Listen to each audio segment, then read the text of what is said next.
வணக்கம். Swiss news 7 இரவு நேர பிரதான செய்தி அறிக்கை. முதலில் தலைப்புச் செய்திகள்.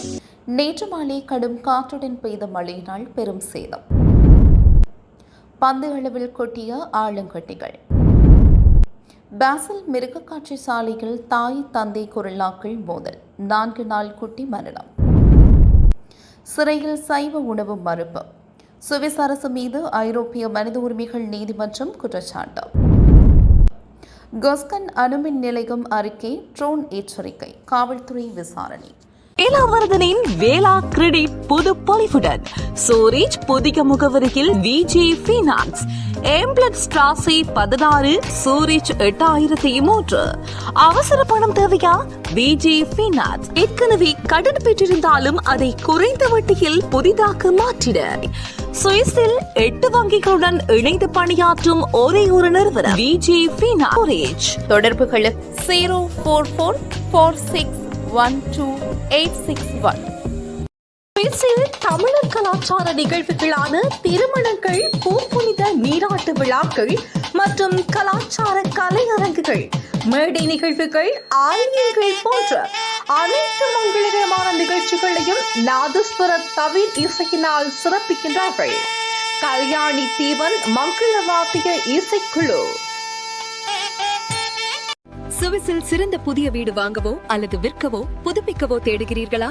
இன்றைய உடன் நாடுங்கள் SMTS மொபிலியன். வீட்டு கடன்களை குறைந்த வட்டி வீதத்தில் பெறுவதற்கு உங்கள் சொந்த வீடு தொடர்பான A to Z சேவைகளுக்கும் இன்றைய உடன் நாடுங்கள் SMTS மொபிலியன்.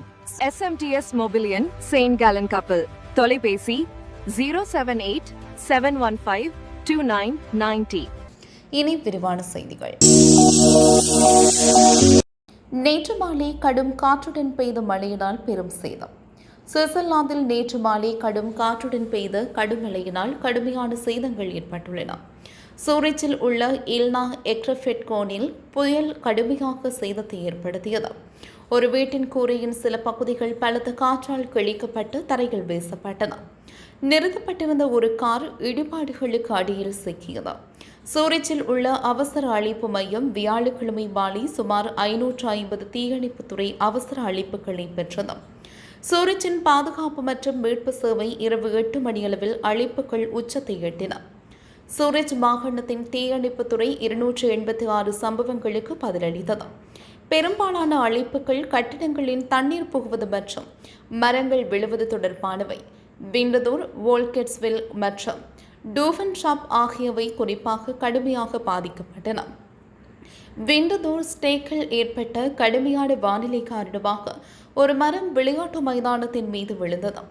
புயல் தாக்குவதற்கு 5 நிமிடங்களுக்கு முன்புதான் குழந்தைகள் அங்கு விளையாடிக் கொண்டிருந்தனர். இதனை ஒரு செய்தியாளர் தெரிவித்தார். விழுந்த மரத்தால் விளையாட்டு மைதானம் சேதமடைந்தது. சூரிச்சில் உள்ள ஃப்ரூட் செட்ரிகோ மற்றும் கோலா தொழிற்சாலையின் கட்டுமான தளங்களின் சில பகுதிகள் காற்றில் அடித்து செல்லப்பட்டன. தெரு முழுவதும் சாரக்கட்டுகள் மற்றும் கட்டுமான பொருட்கள் சிதறி கிடப்பதும் தெரிகின்றது. தீயணைப்புத் துறையினர் சம்பவ இடத்திலும் உள்ளனர். பந்து அளவில் கொட்டிய ஆளுங்கட்டிகள். பிரான்சின் சில பகுதிகளில் கடுமையான ஆளுங்கட்டி மழை பெய்துள்ளது. இதன்போது பந்து அளவிலான ஆளுங்கட்டிகள் விழுந்துள்ளன. இது வாகனங்களுக்கு பெரும் சேதங்களை விளைவித்துள்ளது. ஆர்டிஸ் பகுதி குறிப்பாக கடுமையாக பாதிக்கப்பட்டுள்ளது. சேதமடைந்த மின்கம்பங்களினால் ஏற்பட்ட மின்வெட்டை தொடர்ந்து சுமார் 600 வீடுகளில் மின்சாரம் துண்டிக்கப்பட்டதாக மாகாண நிர்வாகம் தெரிவித்தது. ஆர்டிஸ் பகுதியில் உள்ள பல திராட்சை தோட்டங்களும் சேதமடைந்துள்ளன. பாசல் மிருகக்காட்சி சாலையில் தாய் தந்தை கொரில்லாக்கள் மோதல், 4 நாள் குட்டி மரணம். பாசல் மிருகக்காட்சி சாலையில் பிறந்து 4 நாட்களேயான ஒரு குட்டி கொரில்லா அதனுடைய தந்தை ஜோஃபஃபால் கடிக்கப்பட்டு இறந்துள்ளது. சுவிஸ் மிருகக்காட்சி சாலையில் உள்ள கொரில்லாக்கள் கூட்டத்தில் சில நாட்களுக்கு நடந்துள்ள 2வது மரணம் இதுவாகும். 14 வயதான ஜோஃபா என்ற வெள்ளி முதுகு கொரில்லாவுக்கும் அதனுடைய தாய்க்கும் இடையே ஏற்பட்ட மோதலை அடுத்து அந்த குட்டி கொல்லப்பட்டதாக மிருகக்காட்சி சாலை அறிவித்துள்ளது. செவ்வாய்க்கிழமை ஜேஃபா புதிதாக பிறந்த கொரில்லாவை தன் கைகளில் தூக்கிக் கொண்டு அதனுடைய தாய் ஜோஃபாவை குட்டியின் அருகில் அனுமதிக்கவில்லை.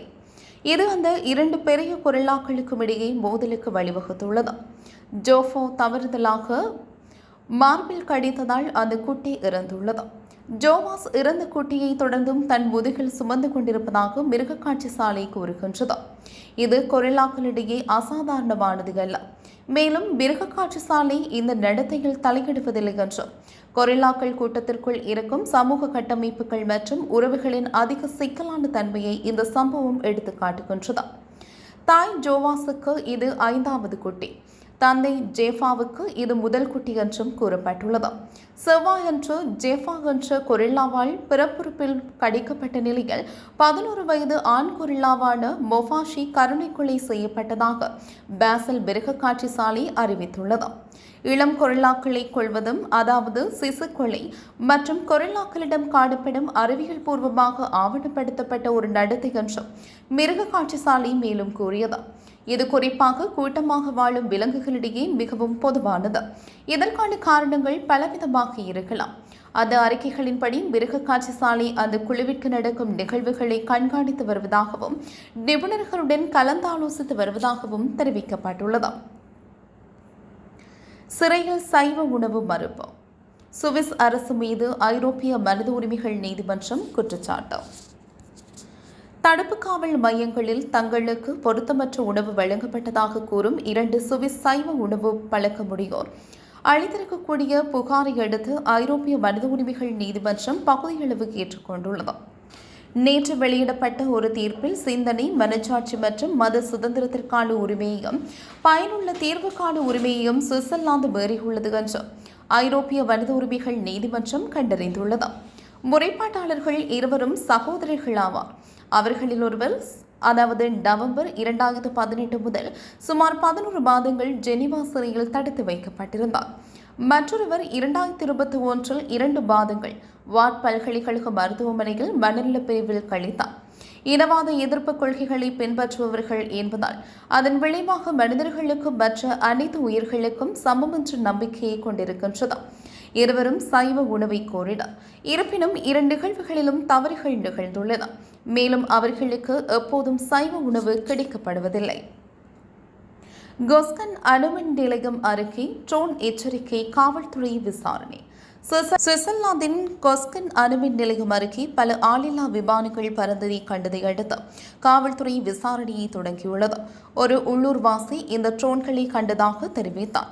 ஞாயிற்றுக்கிழமை இரவு தாமதமாக நிரின் கொஸ்கன் பகுதியில் வசிக்கக்கூடிய ஒருவர் வானில் ஒரே நேரத்தில் பல ட்ரோன்கள் கொஸ்கன் அணுமின் நிலையத்தை நோக்கி செல்வதை கண்டார்.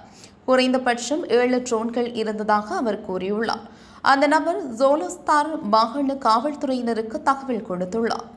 காவல்துறை இந்த தகவலை செய்தி நிறுவனங்களிடம் உறுதிப்படுத்தியதுடன் விசாரணையை தொடங்கியுள்ளதாகவும் தெரிவித்துள்ளது.